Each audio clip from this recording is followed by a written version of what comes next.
बिस्मिल्लाहिर्रहमानिर्रहीम। इत्तला यह है कि बानी तहरीक इंसाफ से गुफ्तगू के लिए आईनी तरामीम के ऊपर बातचीत के लिए जब उनकी टीम पहुंची तो बानी तहरीक इंसाफ ने उनकी सरजनिश की। उन्होंने कहा कि आपने मेरे प्लान पे अमल नहीं किया, आप यहाँ आईनी तरमीम का मुसव्वदा लेकर आ गए, मुझे जेल से छुड़वाने की बात कैसे की जाएगी। साथ साथ उन्होंने शिकायत की कि उनको यहाँ पर बगैर बिजली के 5 रोज से रखा गया है और भी बहुत सारी शिकायतें जिसमें वर्दिश का मामला भी था और टीवी और अखबारात तक रसाई का मामला भी था।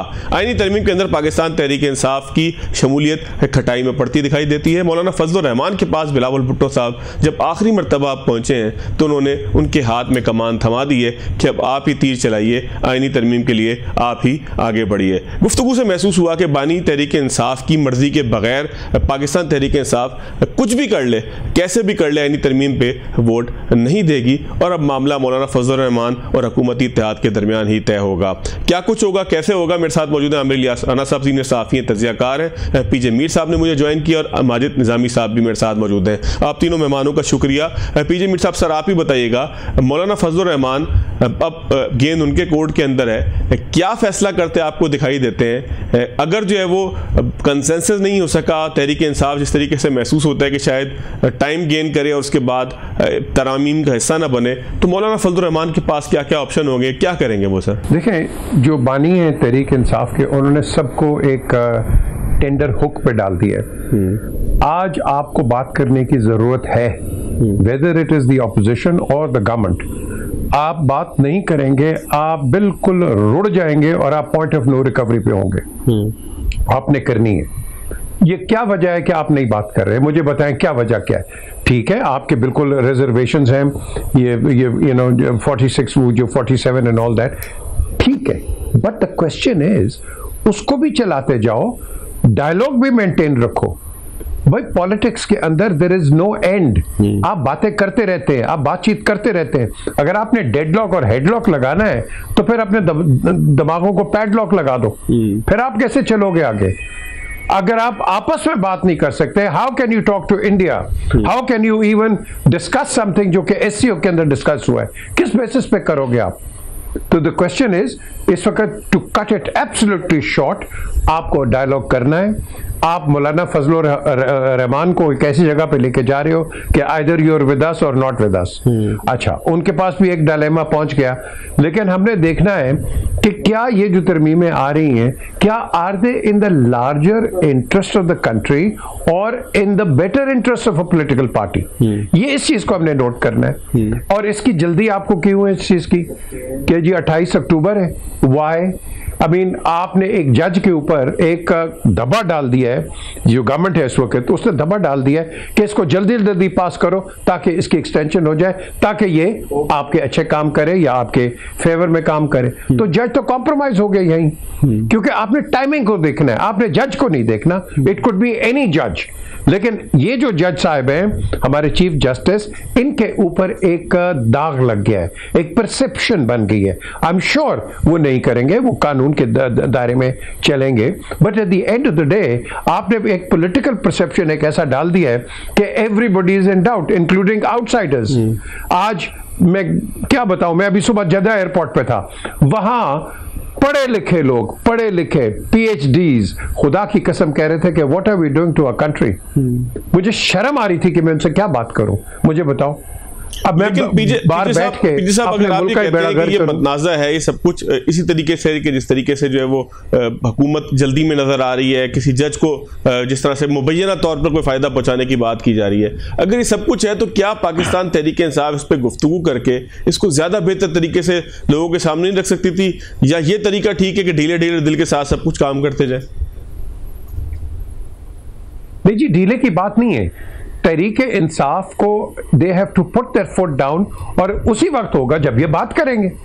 ये क्या बात हो कि आप अपने घर पे बैठ के बात करें, हम जी बात नहीं करेंगे? भाई आप क्यों नहीं करेंगे?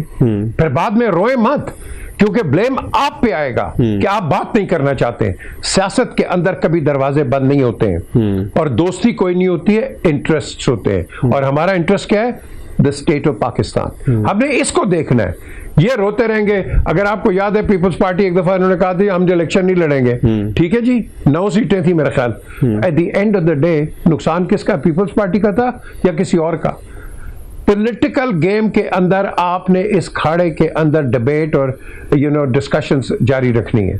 लेकिन फिर अगर आप इसका एक और पहलू देख लें, जो बदतमीजी आप पार्लियामेंट में देख रहे हैं, जो जबान इस्तेमाल की जा रही है प्रोवोकेशन की और उसके बाद रिएक्शन की, तो मुझे बताएं आपकी डिबेट कहां होगी पार्लियामेंट के अंदर? ये भी आप देख लें कि कैसा चीज है।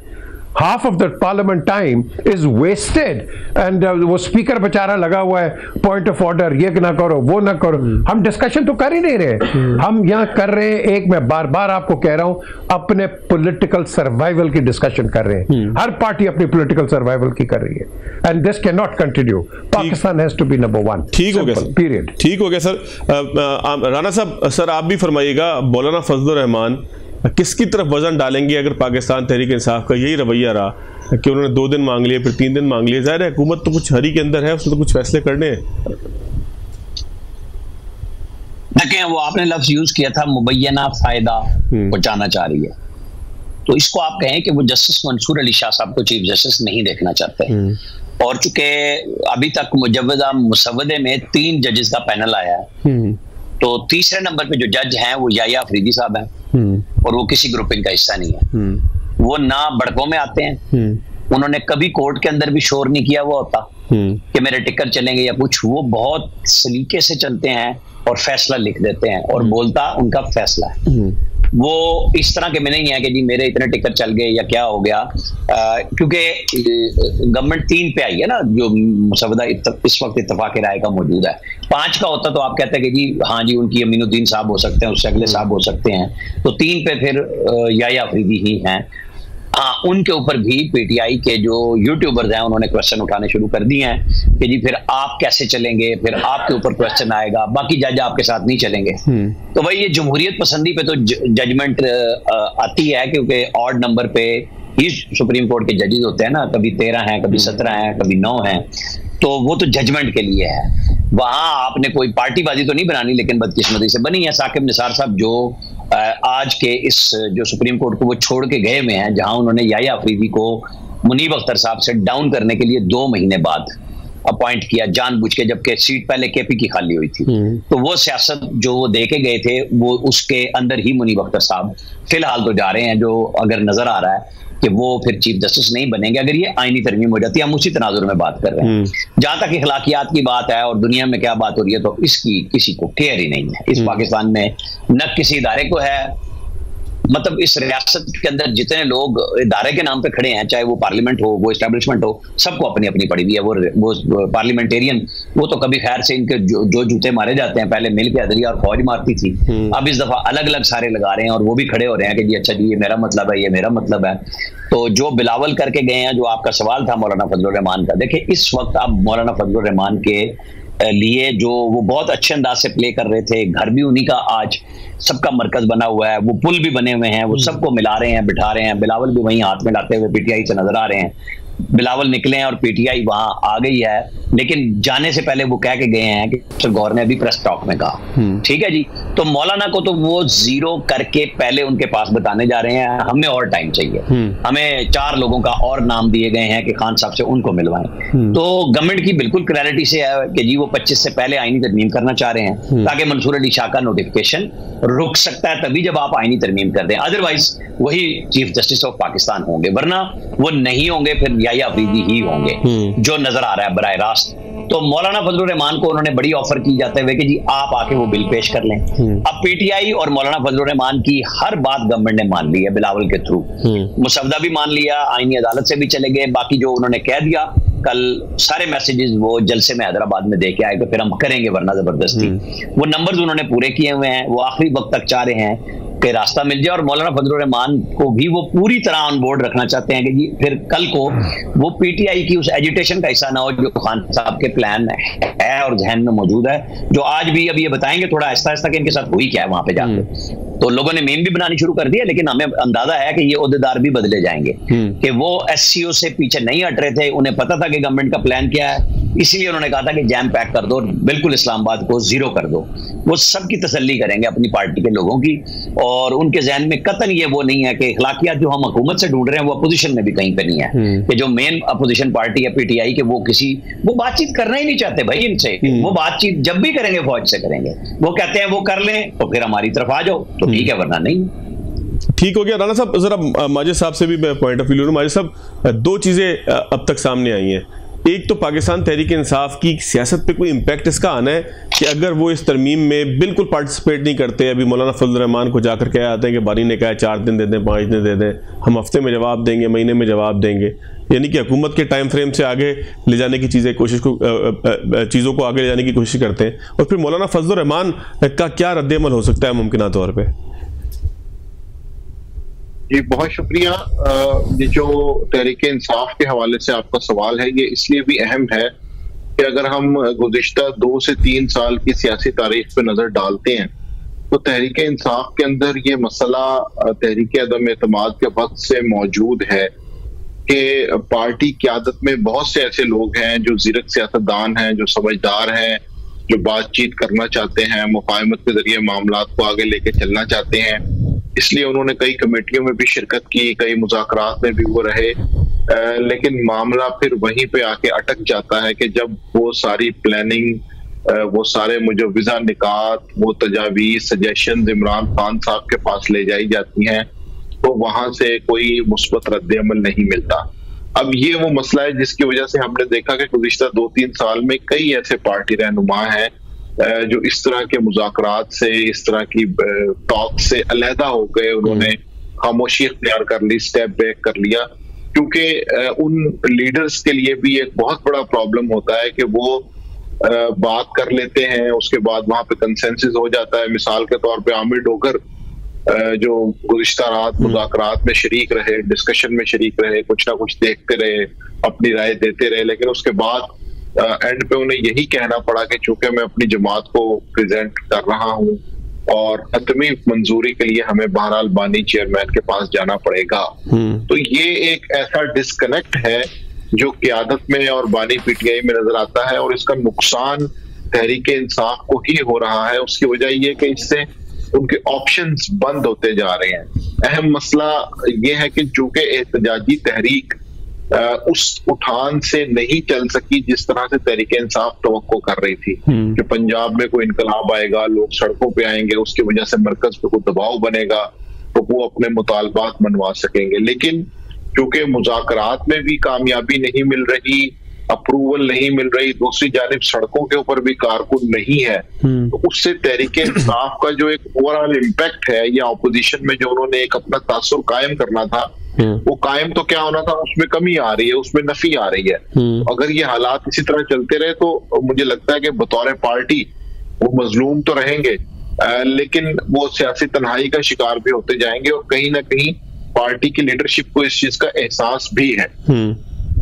ठीक हो गया। अब माजिद भाई जरा आपका पॉइंट भी आ गया, एक ब्रेक लेते हैं। ब्रेक से पहले पीजे मीर साहब, सर आपके लिए एक सवाल छोड़ के जा रहा हूँ ताकि फिर आगे इसके ऊपर डिस्कशन हो सके। जिस तरह से माजिद निज़ामी साहब ने भी कहा, राना साहब ने भी कहा कि पाकिस्तान तहरीक इंसाफ इस वक्त जो है वो एक मुश्किल का शिकार है, कमेटी के अंदर रजामंदी जाहिर करके आती है। बानी ने सुना आज बड़ा डांट डपट भी की है, और जिस तरह से बैरिस्टर गौर साहब कह रहे थे कि वो अपनी शिकायत भी कर रहे थे कि मेरे साथ जेल में कोई अच्छा बर्ताव नहीं हो रहा, 3-4 चीज़ें उन्होंने बताई हैं। तो सवाल यहाँ पर यही पैदा होता है कि क्या मौलाना फजल रहमान टेक्निकल तौर पर पाकिस्तान तहरीक इंसाफ को फंसा चुके हैं कि वो कमेटियों में भी बैठ रही है और फिर उसके पास फरार का रास्ता भी नहीं है? ब्रेक के बाद खुश आमदीद। पीजे मीर साहब, ब्रेक से पहले सर सवाल आपके पास छोड़ के गया था, मुख्तसर दोहरा देता हूँ। क्या टेक्निकल तौर पर पाकिस्तान तहरीक इंसाफ फंसी हुई है? मौलाना ने उसे फंसा लिया है मुज़ाकरात की टेबल पे बिठाने के लिए? पहले तो बिल्कुल नहीं बैठते थे। पीटीआई एक बहुत बड़ा, वो कहते हैं ना, आ बैल मुझे मार, और अपने पैर पे कुल्हाड़ी मार रही है। ये एक पॉपुलर जमात है, इसकी सपोर्ट है, और इसकी सपोर्ट जो है इनको ये क्यों आए? ये इलेक्ट होके लोगों को रिप्रेजेंट करने आए ना, अपनी अना के लिए तो नहीं आए। अगर तो अपनी अना के लिए आए तो बैठे रहो, फिर आप लोग आए हो कौम की खिदमत के लिए, आप लोग आए हो कौम के काम करने के लिए। तो अगर आप डायलॉग ही नहीं करोगे, किसी से बात नहीं करोगे, तो आप क्या समझते हो? क्या आप कोई क्लेम करेंगे? आप बिल्कुल सही कहा माजिद ने, आप एक पॉलिटिकल आइसोलेशन में चले जाओगे। पॉलिटिक्स इस तरह नहीं होती है कभी भी किसी दुनिया के अंदर। और जो भी एक आप कह लो कि on a single loan ranger type उसने पॉलिटिक्स की है, वो कभी भी आगे नहीं बढ़ा। वो ना बढ़ सकता है ना बढ़ेगा, क्योंकि ये मुल्क एक पार्टी का नहीं है, ये सबका है। So we have to understand that। और अगर आप whether PTI thinks या PMLN thinks या the incumbent government alliance partners think, ये किसी का मुल्क नहीं है, ये सबका है। और इसके अंदर हमने सबको बैठ के बात करनी है। अब ये क्यों नहीं कर रहे? बिकॉज जो मैंने पहले आपको कहा है, पॉलिटिकल सर्वाइवल की बात है। आपने पहले फौज को बड़ा मुलव्वस किया हुआ है, इसको इम्प्लीकेट कर दिया कि ये करती है। आज आपने दूसरा रास्ता ले लिया है थ्रू द लॉ, कि आप मर्जी का जज लगाएंगे, उसकी पोस्टिंग भी करेंगे, ये करेंगे, वो करेंगे। क्रक्स तो ये है, बाकी क्या है? बाकी तो टोपी ड्रामा है। The Prime Minister, whether it is Nawaz Sharif or Shahbaz today or somebody else, क्या प्राइम मिनिस्टर ही ACRs उसको पता होगा कि ये ये जो बंदे इनके जजेस लगाएंगे कि चीफ जस्टिस को पता होगा या सुप्रीम जुडिशियल काउंसिल को पता होगा? यही तो वजह है कि हमारे अंदर बहुत बड़ा डिस्कनेक्ट है। फौज को भी आप ले लो, जब आप 3-4 नाम देते हो प्राइम मिनिस्टर को, प्राइम मिनिस्टर कई दफा कहता है ये तो प्राइम मिनिस्टर का प्रोगेटिव है कि जिसको मर्जी कर ले। और भाई प्रोगेटिव नहीं है, या तो तुम सीनियोरिटी को भाड़ में डालो या आप सीनियोरिटी को मेंटेन रखो। ये कोई बात, ये कई मैंने आर्टिकल डिस्कशंस है कि सारे बराबर होते हैं। बराबर जरूर होते हैं, 3 फीते लगे होते हैं, 4 फीते के लिए एक एक्सेप्शनल आपको घोड़ा चाहिए, और वो एक्सेप्शनल घोड़ा आर्मी चीफ ही दे सकता है और कोई नहीं दे सकता। आप और उसके बाद फिर आप जब 4 दे देते हो पब्लिक सेक्टर में या पॉलिटिकल सेक्टर में, तो फिर आपके कॉनोटेशंस दूसरे हो जाते हैं। ये उधर का है, ये इधर का है, ये फलाना है, ये वो है, ये जट है, ये राई है, ये जी बड़ा आपका सपोर्टर है, ये वो। कोई किसी का सपोर्टर नहीं होता। आपने कैपेबिलिटी को, so leave the army out of politics, leave the judiciary out of politics, let them go on. अगर आपको याद हो कि पिछले 15-20 साल से सब लगे हुए हैं, हाँ जी, हर एक इदारे को अपने अपने डोमेन में काम करना चाहिए, तो फिर आप क्यों इंटरफेयर कर रहे हैं भाई? Why do you want to come and select the judges and select everything else? Why? आपने तो कॉन्ट्रडिक्शन कर दी है अपनी सारी एक पॉलिटिकल डिबेट की। तो ये अगर आप करोगे, ये नुकसान है। मैं बड़े सिंपल लफ्जों में आपसे बात कर रहा हूं, क्योंकि ये जितना इसको कॉम्प्लिकेट कर दोगे, ये और कॉम्प्लिकेट हो जाएगा। मौलाना फजलुर रहमान, जिसको कोई हड्डी नहीं डालते थे बेचारे को, पीडीएम के बाद कहां गए? वो कहां अकोमोडेट किया? आज उनकी जरूरत पड़ी, मौलाना साहब के साथ हो गए सारे। So at the end of the day हमने हर एक को इस तरह इस्तेमाल किया हुआ है। मैं तो वहीं था जब ये चार्टर ऑफ जब ये एपीडीएम बनी थी, तो इन्होंने कर दिए थे, नहीं जी हमने तो बात नहीं कर दिया, सारों ने कह दिया ये एमक्यूएम टेररिस्ट जमात है। ये अचक ज़ई and Maulana Fazlur Rahman they move the motion, उसके बाद एपीडीएम बन गई। तो बात ये है कि हम कन्वीनियंस पे चल रहे हैं या पाकिस्तान के इंटरेस्ट पे चल रहे हैं? ठीक सर, हम पाकिस्तान के इंटरेस्ट पे नहीं चल रहे, हम अपने, मैं बार बार आपको रिपीट कर रहा हूं, हम अपनी पॉलिटिकल सर्वाइवल की बात कर रहे हैं। बिल्कुल ठीक, बिल्कुल। हम ये नहीं कह रहे कि मिल के करें, हम कह रहे हैं मैं करूंगा।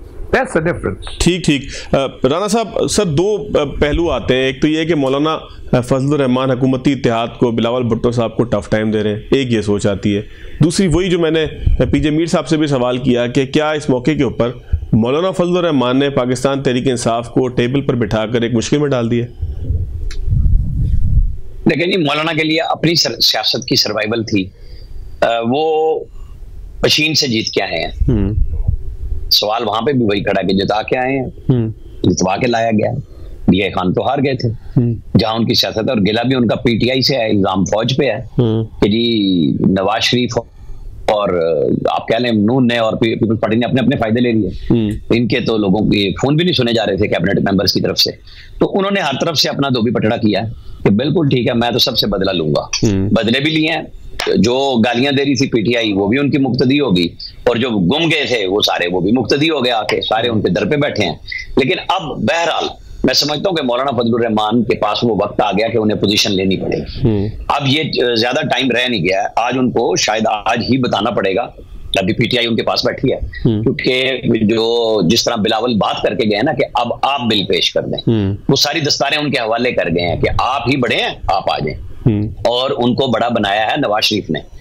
जब ये पंजाब हाउस में मिले थे तो वहां यही बात नवाज शरीफ ने कही थी, तुम बेनजीर भुट्टो के बेटे हो, तुम जाओ। क्योंकि उसने कहा था मियां साहब आप बात करें, उसने कहा नहीं मैं और जरदारी साहब बाद में आ जाएंगे, और वो फिर आ भी गए दोनों।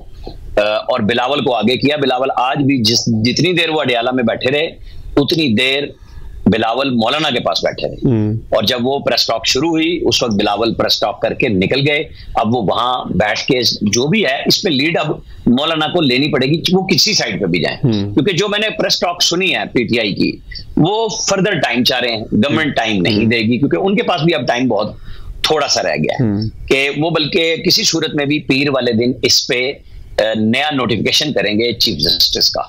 उनकी यही राय होगी कि ये आज क्लियर हो, कल तक गजट नोटिफाई होए, सदर से भी उसकी एसेंट मिले और एक्स्ट्राऑर्डिनरी गजट नोटिफिकेशन इसका इशू हो, वो जारी कर दें। फिर जजों की पॉलिटिक्स यहाँ पे हमने बहुत देखी हुई है, वो लोगों ने किताबों में भी पढ़ी है, हमने भी किताबों में पहले वाली पढ़ी है, जो खुद जर्नलिज्म में हम जब से आए हैं मैंने देखा 1997 में अपने सामने जब ये जजों ने ऑर्डर कर दिया था कि सजाद अली शाह नहीं अजमल मियां चीफ जस्टिस होंगे फलां तारीख से, और फारूक लगारी ने इनकार कर दिया था नोटिफिकेशन से, और फिर उन्होंने चार्ज भी संभाल लिया क्योंकि हुकूमत वक्त साथ थी। और फिर वसीम सज्जाद कायम मकाम सदर हुए, मुआखजे की तारीख सामने आने के बाद फारूक लगारी निकल लिए, और जाने से पहले सज्जाद अली शाह ने 58(2) भी रिस्टोर की, और वहां पे उन्होंने कहा जी रिस्टोर, और वहां से जुबानी भागे 3 वकील, हम भी उनके पीछे भागे बीइंग जर्नलिस्ट, और जज साहब दूसरे बैठे हुए थे दूसरी कोर्ट में, उन्होंने कहा जी सस्पेंडेड। तो ये हमारी अदालतें इस तरह चलती रही हैं। तो हम या अभी तक तो कोर्ट ने किसी ने ऑर्डर नहीं किया कि मंसूर अली शाह चीफ जस्टिस होंगे, कोई बेंच नहीं बना है, और बेंच वाले सारे कोई लाहौर बैठा है कोई कराची बैठा है। तो ये फैसला भी जिस तरह उन्होंने जारी किया वो पार्टीबाजी की एक आला तरीन मिसाल है। भाई जब आप तफसीली फैसला दे चुके थे तो उसकी वजाहत आ चुकी, जो दूसरा खत भी था, तो पार्टी बन गए हैं, अब सियासत सबने की है। अब देखते वो हैं कि जिसका जोर होगा और सियासत उसकी होगी, और जोर फिर कुव्वत नाफजा का ही होगा। ये मुल्क शुल्क की कहानी ना सच्ची बात है अब कोई नहीं करता। ये पीजे मीर साहब बड़े दूर से दर्दमंद होंगे, यहाँ हर बंदे की अपनी सर्वाइवल की जंग है, और ये पाकिस्तान इसी तरह चल रहा है। यहाँ कोई कहानी, मुझे किसी किस्म का शक नहीं है कि यहाँ पे कोई भी बंदा कोई भी इदारा इसलिए कर रहा है कि मेरे नजदीक पाकिस्तान आ गया है। सबका अपना मफाद पहले है, उसके बाद बाकी सब चीजें कर लेते हैं। ठीक हो गया। निजामी साहब सर आप क्या कहते हैं, क्या आपको लगता है विन विन सिचुएशन किसके लिए होगी? क्या मौलाना फजलुर रहमान अपनी जिंदगी की बेहतरीन इनिंग खेल रहे हैं, आगे जो है वो उम्दा शॉट के जरिए अपनी सेंचुरी मुकम्मल करेंगे? जी अभी तक तो ये सारी बातें जिस डायरेक्शन में जा रही हैं तो उससे यही लग रहा है कि ये मामला किसी करवट बैठ जाएगा। लेकिन चूंकि पाकिस्तान फारूक सत्तार साहब का बयान भी याद रखिएगा, उन्होंने करवट में ना बैठा तो फिर खेमा फाड़ के निकलेगा। जी बिल्कुल, मैं अभी उसी तरफ ही आ रहा हूँ, और पाकिस्तानी पॉलिटिक्स में ये चीजें होती हैं। हमने देखा कि 2 साल पहले असम्बलियां तोड़ने की तकरीर भी लिखी गई, लेकिन फिर वो असम्बली ना टूटी और चलती रही पीडीएम की हुकूमत। तो इसलिए जब हम इन सारी चीजों को सामने रखते हैं, और ये जो आपने डॉक्टर फारूक सत्तार की बात की, इसी तरह बिलावल भुट्टो ने जो कहा कि हमें फिर कुछ ना कुछ जोर जबरदस्ती करनी पड़ेगी, तो ये बात इसलिए भी अहम है कि इसके अंदर पार्लियामेंट के अलावा बाकी इदारों के भी स्टेक्स हैं, और इस वजह से ये मामला खासा अहमियत का हामिल है। और मुझे तो ये लगता है कि अगर अक्सरियत को अस्करियत से नाफिज करने की कोशिश की गई तो फिर तरमीम तो हो जाएगी, लेकिन फिर वो एक दाग की सूरत में मौजूद रहेगी। और इसी से बचने के लिए पॉलिटिशियंस ये कोशिश कर रहे हैं कि बहरहाल कहीं ना कहीं कोई ऐसी चीज मैनेज हो जाए। और ये जब सारी चीजें हम सामने रखते हैं और उसके अंदर फिर जब हमें पता चलता है कि पार्लियामेंट के लोगों पर अगवा के, जोर जबरदस्ती के और अहले खाना के साथ बदसलूकी के वाकयात मुबैना तौर पर सामने आ रहे हैं, और फिर जब चेयरमैन सेनेट से पूछा जाता है तो वो ये कहते हैं कि जी उनको पता होगा जिन जमातों के कार सेनेटर्स इधर उधर हो रहे हैं। तो मुझे लगता है यही है कि इस सारे माहौल के अंदर तमाम लोग एक दूसरे को तो ये कह रहे हैं कि आप अपने डोमेन में रह के काम करें, लेकिन कर कोई नहीं रहा। तो इसलिए अभी आज का दिन बड़ा इंपॉर्टेंट है, और अभी ये चीजें देखनी होगी कि बहरहाल फाइनल बात किस तरफ जाती है, क्योंकि खासी गैर मुमकिनात से पाकिस्तान की सियासत भरी हुई। ठीक हो गया, एक ब्रेक लेते हैं नाज़रीन, ब्रेक के बाद दोबारा आते हैं। ब्रेक के बाद खुशामदीद पीजे मीर साहब। सर ये फरमाइएगा, अख्तर मेंगल साहब आज मौलाना फजल रहमान के पास पहुंच गए हैं, तो मेंगल साहब अचानक इंटरव्यू दी है, फिर उन्होंने कहा कि हमारे बंदे अगवा हो गए। वज़ीर दिफा कहते हैं ऐसा कुछ नहीं हुआ, कौन अगवा हुआ है, कहाँ अगवा हुआ है, नाम बताएं। तो सर ये मेंगल साहब की अचानक एंट्री क्या बता रही है? देखिए, मेंगल साहब खुद एक डसे हुए एक पॉलिटिशियन है। इनकी एक जो भी कह ले आप, इनकी से है, ये 3 फैमिलीज हैं जो कि बड़ी एफ्लुएंट है और इन्फ्लुएंशियल है बलूचिस्तान की पॉलिटिक्स के अंदर। सर वैसे अब पीजे मीर साहब हर दौर में डसे जाते हैं। मेंगल साहब कोई छोटे बच्चे तो नहीं है। इसलिए डसे जाते हैं क्योंकि आपके जो फेडरेशन के जो लीडर्स हैं, they don't care about Balochistan, they don't, simple as that. क्योंकि वहां पैसा नहीं ना बनता, कोई इंडस्ट्री कोई नहीं है, इंडस्ट्री लगाता भी कोई नहीं है। क्यों नहीं लगाते भाई, लगाओ। तो सो द क्वेश्चन इज कि बलूचिस्तान को वही इंपॉर्टेंस देंगे जहां का पैसा होगा। कोई सारे फेडरेशन के आपकी जो भी गवर्नमेंट आएगी इंटरेस्ट लेगी वो। अब आपके पास कुछ CPAC का ये इधर है, ये क्यों नहीं गवादर को आप at a fast pace develop करो? क्यों नहीं करते? नहीं करते, क्योंकि हर एक के अपने अपने इंटरेस्ट हैं। So Mengal Akhtar is absolutely right. Imran Khan ने उनको टाइम नहीं दिया, मैंने खुद उससे पूछा था, नहीं टाइम दिया, ही लेफ्ट। इन्होंने टाइम नहीं दिया, ही लेफ्ट। अभी 2 सेनेटर्स हैं, वो कह रहे हैं वो भी चले जाएंगे। अब फिर बाद में यही होगा कि अगर कोई बंदा गायब होता है, एक परसेप्शन क्रिएट की जाएगी कि ये एस्टेब्लिशमेंट करा रही है। याद रखना, ये गवर्नमेंट नहीं करा रही, हालांकि शायद गवर्नमेंट ही करा रही है, we don't know, but perception ये फौज पे डाल देंगे, कह रहे जी पीछे फौज है। So at the end of the day हमने जो अपनी परसेप्शंस हैं, इन परसेप्शंस को बड़ा डेंजरस कर दिया है, and I think it is high time we run against that. Akhtar Mengal has to be a sitting delegate representing Balochistan. कोई भी आपकी मेजर कॉन्फ्रेंस या कोई टॉक हो, regardless of anything, whether is there in the parliament और नॉट, आपने लोग वो रखने जो कि लोगों को रिप्रेजेंट करते हैं। लेकिन आपने कहा रखने हैं यार, आप नाम के सारे नाम की पॉलिटिक्स कर रहे हैं। वो सही बात अभी मेरे भाई ने की है कि कोई अपना इंटरेस्ट नहीं है, सारों को अपना अपना इंटरेस्ट है, कौम का इंटरेस्ट नहीं है। कौम का इंटरेस्ट होता, साफ पानी होते, एजुकेशन सस्ती होती, आपके ये जो लॉ एंड ऑर्डर है ये ठीक होता। कहाँ है लॉ एंड ऑर्डर ठीक, मुझे बता दो आप। So at the end of the day मैं इसका सोल्यूशन आपको दे देता हूं। 2 लोग हैं, या तो शहबाज शरीफ चले जाएं जेल के अंदर इसके पास इमरान के और कहें कि come on let's sit and talk. अगर तो ये कर देंगे, दैट विल, मैं समझता हूं कि Shahbaz will reach very high. Imran doesn't want to talk to Shahbaz और द पॉलिटिकल साइड, वो कहते हैं फौज के साथ, तो फिर आप डिक्टेटरशिप लेके आ जाए जो आप फौज को बार बार कहते हैं। So how can you justify PTI कि आप इस डिबेट को कैसे जस्टिफाई करेंगे? बात करनी है फौज की, खेलना है पॉलिटिक्स के साथ। ठीक हो भाई, पॉलिटिक्स के साथ, पॉलिटिशियंस के साथ ही बात करो मेरे भाई। हाँ, वर्स कम्स टू वर्स, वो कहते हैं ना, जैसे जलजिया ने कहा था, I can't let the country go to the dogs, exact उसके इंटरव्यू थे सैंडी गॉल के साथ। तो आज General Asim has to take a step. He cannot let the country go down. Sir. At the end of the day, he has to take a firm step and tell Imran Khan, चलो तुम्हारी मेरे साथ जो भी हो गया, let's work in the larger interest of Pakistan. ठीक हो गया. Simple as that. ठीक हो गया. And then get शहबाज और कोई नहीं है, और कुछ नहीं होना. ठीक हो गया राणा साहब। सर परसेप्शन बना हुआ है, अगवा हुए हैं लोग वाकई। मेंगल साहब का आने का अचानक मतलब क्या था? चलें, पीजे मीर साहब ने जो बात की ना, वहां से करता हूं सर। मैंने जनरल आसिम मुनीर से 15 तारीख को ऐवान सदर में जो स्टेट लंच था जरदारी साहब की तरफ से चीनी प्राइम मिनिस्टर के लिए, मैंने वहां उनसे पूछा तो उन्होंने कहा मेरी तरजीह सिर्फ पाकिस्तान है, इसके अलावा कुछ भी नहीं है। आगे आपको तरजीह जनरल आसिम मुनीर की, शहबाज शरीफ की तरफ चले जाएं। वो बढ़ के गए, सूट लगा के, टाई लगा के, और वो उमर अयूब से मिले, सबसे हाथ मिलाया, और जवाब में उन्हें जन्नाटेदार थप्पड़ पार्लियामेंट में पड़ा कि तुम चोर हो, तुम डकैत हो। कह कौन रहा है? उमर अयूब, जिसने सारी पार्टियों का पानी पिया हुआ।